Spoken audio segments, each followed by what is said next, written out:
नमस्कार दोस्तों, इन्वायरो अकेडमी पे आप सभी का एक बार फिर बहुत बहुत स्वागत है। बच्चों, इस वीडियो लेक्चर में कुछ और महत्वपूर्ण क्वेश्चंस पे बात करेंगे।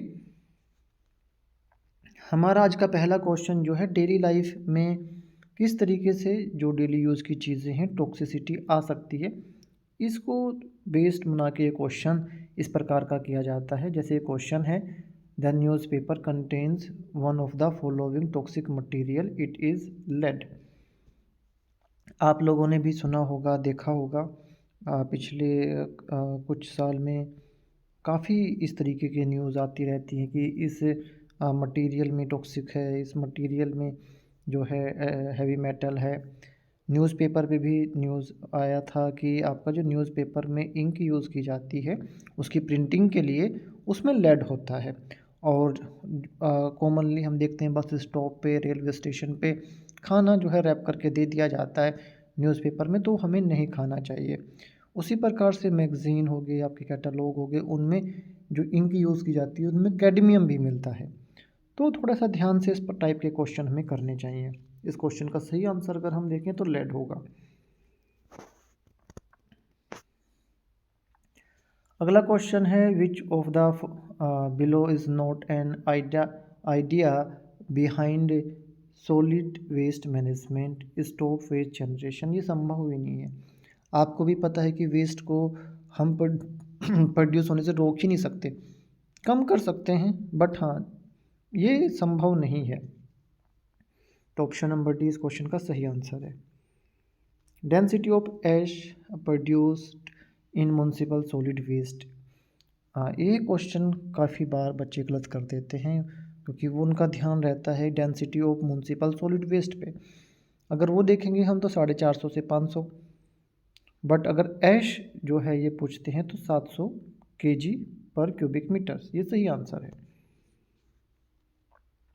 इकोलॉजी से रिलेटेड क्वेश्चन है, हालांकि ये आसान ही है, बहुत बार इस टाइप का क्वेश्चन हमें मिलता है। At the trophic level of consumer the rate at which food energy is assimilated is called secondary productivity. Producer की बात होती है तो प्राइमरी प्रोडक्टिविटी, कंज्यूमर लेवल पे बात होती है तो secondary productivity. Net primary productivity is subtracted from gross primary productivity. देखिए, बेसिकली जब भी हम नेट प्राइमरी प्रोडक्टिविटी की बात करते हैं तो कॉमनली हम कहते हैं कि जीपीपी माइनस रेस्पिरेशन। इसी तरीके से अगर हम देखें तो ये आप ऑप्शन नंबर 2 देखें, that which is consumed by the producer in metabolism, same ही बात है ना। तो जीपीपी माइनस आर कहिए या जीपीपी माइनस आपका बेसिकली जो कंज्यूमर हैं, जो प्रोड्यूसर हैं, वो अपनी मेटाबॉलिज्म में जो एनर्जी यूज़ करते हैं उसको अगर आप माइनस कर दोगे तो आपको जो है एनपीपी मिल जाएगा। तो जीपीपी माइनस आर या आपका energy consumed by producer in metabolism. Tsunami कब आया था इंडिया में? दिसंबर 2004 में।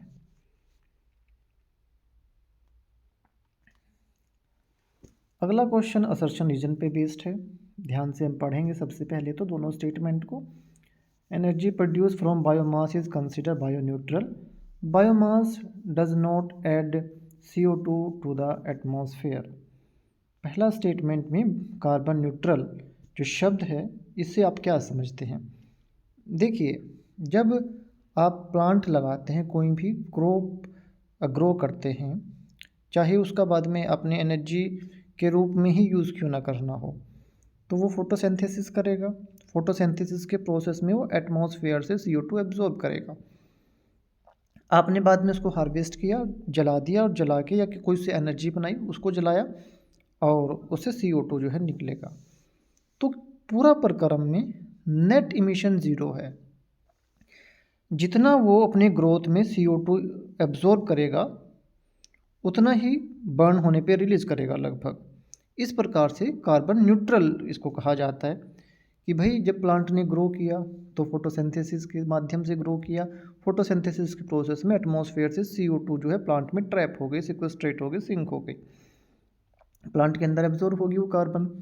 अब वो कार्बन जो है जब हम उसको बर्न करेंगे तो रिलीज़ होगी फिर से, बट जितना एब्जॉर्ब किया था उतना ही रिलीज़ किया, बीच में आपको एनर्जी भी मिल गई, इसलिए कार्बन न्यूट्रल कहा जाता है। तो जो असर्शन है वो बिल्कुल सही है।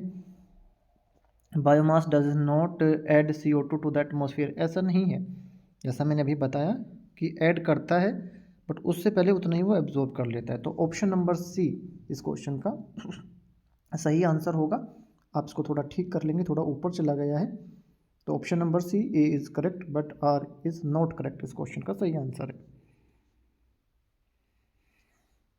Source of arsenic pollution in the ground water is basically deep underground formation, सही आंसर है बिल्कुल।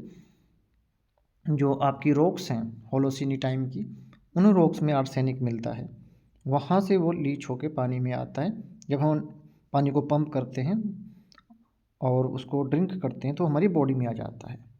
इंडस्ट्रियल एफुलेंट हालांकि दिया है यूजीसी ने दोनों आंसर, परंतु सही बिल्कुल अगर हम देखें तो डीप अंडरग्राउंड फॉर्मेशन, ये इसका सही आंसर होगा। रेन वाटर हार्वेस्टिंग जो है इंडिया में फर्स्ट टाइम चंद्रबाबू नायडू जी ने जो है इंट्रोड्यूस कराया था कॉन्सेप्ट। आपके लिए यहाँ पे एक क्वेश्चन है, किस स्टेट ने सबसे पहले इसको कंपलसरी किया था? ठीक है, तो रेन वाटर हार्वेस्टिंग को इंट्रोड्यूस सबसे पहले चंद्रबाबू नायडू ने किया था, बट किस स्टेट ने इसको कंपलसरी किया?